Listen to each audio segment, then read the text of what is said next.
Reddit, what is your most disturbing, scary, or creepy real story? A few years ago, I was walking through the woods off the beaten track a bit, and I smelt this really overpowering sweet smell. Being nosy, I pulled back the undergrowth to have a look and found a dead body. The guy had clearly been there a while and wasn't looking great, all swollen and green and black with various runny bits. The local wildlife had also been dining well for a few days. I called the police, who told me to wait with the body until they arrived. Being in the middle of nowhere, it took a while for them to arrive, and it got dark, and I was just sat there in the dark with him for a long time. It turned out he had committed suicide. For a long time afterwards, I had dreams about him, and he would talk to me, and not nice things. Mainly about how he was angry I had disturbed his resting place, and he wanted me to kill myself.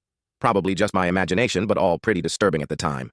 He still turns up in my dreams from time to time, and no doubt will be tonight after typing this. I was 17 and had just gotten my license. Back in high school, my friends and I had made it a mission to find abandoned houses to throw parties in.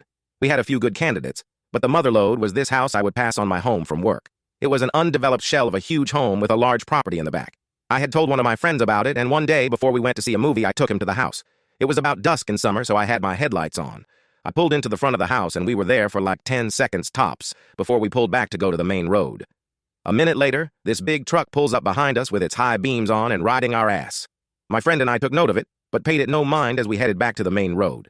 At the light, I turned right, but the truck cut through the gas station at the corner and blocked us raps on the window, and I roll it down. Now, the really freaky part is that this a busy road, and now there was no one in sight. He asks us what we were doing at the house, and I quickly lied and said we were making a U-turn. He stares at us for a few seconds, smiles, and sends us on our way. To this day, the house remains unfinished, and I'm convinced it's a drug operation of some sort. Don't go into abandoned houses, man.